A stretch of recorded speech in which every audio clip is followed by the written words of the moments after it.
So if you Google the Outer Hebrides, you will see stunning scenery and amazing beaches that are hard to believe are part of the UK. And if you go into YouTube and you search the Outer Hebrides, you will see vlogs and videos of everybody telling you how incredible these islands are. So I wanted to go, and I did. I planned a full trip. It was a 64-night trip in total, and out of those 64 days, I spent 28 of those days in the Outer Hebrides, and it was from May to June in 2024. But I can honestly say that out of my trip, those 28 days in the Outer Hebrides were probably the worst days of my adventure. I enjoyed myself and had much more fun on the mainland on my trip up to the Outer Hebrides and on my way back down from the Outer Hebrides than I actually did in the Outer Hebrides. And although I don't regret going because it was still an experience and I still got to see some really cool things, they're not somewhere that I would probably advertise as being fantastic, and it's certainly not a place that I would want to go back to. So to help give the internet a little bit of balance, I'm going to show you my experience and why I don't recommend the Outer Hebrides and why I probably will never go back there. Now, I did vlog my whole adventure, so if you want to see the full 64 days, just click up here and it'll take you to the first episode in the playlist. If you're just interested in what I got up to in the Outer Hebrides and my Outer Hebridean experience, then click up here and it will take you to the episode where I first get on the ferry, leaving the mainland and going over to the Isle of Barra. You can then work through the playlist chronologically as I work my way up through the islands. Okay, so the first thing I've got to note is the weather. Now, yes, I'm in Scotland, yes, I'm on a Scottish island, but I did go in May and June, which when I planned this trip and I did my research, those months were set to be some of the best months to visit the Outer Hebrides. So it's not as though I went in December or January. I went at the end of spring, the beginning of summer. And also, I went for 28 days. So it wasn't as though I was just there for a weekend. 28 days is almost a month. And when I was planning the trip, I thought, yes, I am going to get some bad weather days in that time period, but I'm also going to get some nice weather days because I'm there for a considerable amount of time. Well, let me just say that out of those 28 days, I had one nice summery day. And that was the very first day of my arrival. So I got the ferry from Oban across to Barra. That was a nice day, it was a nice travel day. And then the next day I had glorious sunshine and me and my dog went on a bike ride to the island of Vatersay and explored the beaches in Vatersay. And that was a beautiful day. Lovely sunshine, the beaches were as pictured and it was fantastic. And then everything changed. And pretty much for the other 27 days, it was wind and rain. And it's sometimes really high amounts of wind and rain. It made life inside this little GoPod very difficult because this little GoPod shook, the rain on it just echoed and deafened you. It was hard to get to sleep at night, it's hard to dry stuff. You're trying to go out and do stuff because you're on these islands, you want to go and see everything, and the weather again when you're out is just spoiling the experience. So although I was expecting some bad weather, I didn't expect that much bad weather, especially at that time of year. And also being on an island, and in some places these islands are very, very flat and there's no trees about, you are very exposed and it's very difficult to shelter away from the weather. Now, part of this, I think, is just my bad luck because I think this was one of the worst summers on record. And maybe if I did have a few more sunny days, a few more glints of spring and summer, then I might have a different opinion about the Outer Hebrides because it might not have been such a slog in order to get through these islands.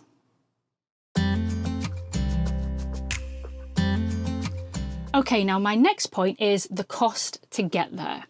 So in order to get to the Outer Hebrides and travel through the islands, I had to take 4 ferries. So I had a big ferry from Oban across to Barra. I then had 2 smaller ferries which connected the islands, and then I had one last big one from Stornoway across to Ullapool. Now I was in a small van. I was towing this micro caravan. It was just me and my dog, and I also had a bike on the top of the roof of my van. Now the cost for all of those 4 ferries came to £376.85. Now overall, as far as the cost of ferries go, I think I got good value from CalMac Ferries. They ran a very good service. All the ferries were on time. All the staff were helpful.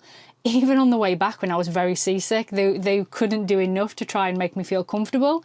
So I don't begrudge paying CalMac that £376.85 because I believe I got a good service in return. But if I didn't go to the Outer Hebrides and I stayed on the mainland, then that would have been £376.85 that I wouldn't have had to spend. Which then leads me on to the next point, which is that although the Outer Hebrides does have some beautiful places and some beautiful beaches, I can see things that are just as beautiful, and I can find beaches that are just as incredible on the mainland, which then questions, okay, why pay for the ferry and go over there in the first place when technically you can see almost the same things on the mainland. There are a few exceptions. There's a lot of historical like buildings and ruins on the Outer Hebrides that you won't be able to see on the mainland. The same goes for wildlife as well. You'll probably get a higher amount of wildlife. So if you're very into wildlife spotting, then yeah, the Outer Hebrides might trump that. But if it's just scenery and beaches, which is what I kind of went for, then the mainland does just as good a job. And I would argue that in some sense, the mainland is actually more beautiful. When I was travelling, I enjoyed my walks and my hikes and our little daily adventures out when we were travelling up the mainland, because I felt like there was more things that I wanted to see and I wanted to do as opposed to when we were in the Outer Hebrides. The Outer Hebrides, especially the Uist in the middle, they're very flat, they're very barren, they're bare. There isn't any trees, which is weird. So I remember going to a man-made forest, and I'd been on the islands for about 2 or 3 weeks at the time, maybe 2.5 weeks. I remember walking through this man-made forest of trees, and it was put there, I think, for wildlife purposes. And I was walking through it and I felt incredible because I was around trees again. And it was so weird how the bare landscape had just kind of affected you, or affected me certainly. And then when I was in a forest again, I was like, I don't know, my soul felt more peaceful. It was a very strange feeling. But yeah, there's not many trees in the Outer Hebrides, certainly in like the Uist area. And I remember travelling from the Uists to the Isle of Harris. And when I got onto Harris, all of a sudden there was rocky terrain and there was hills and there was mountains. And I was driving thinking, oh my goodness, this is incredible. This scenery is amazing. But now when I look back on the footage, I'm like, it's actually not that good. Why was I so excited about it? And the reason why I was so excited about it is because I'd just spent several weeks in a flat and barren landscape that all of a sudden I saw a hill and I got very friggin' excited about it because all of a sudden I had terrain. I had things happening rather than just flat, empty land. Or that's what it kind of looked like to me.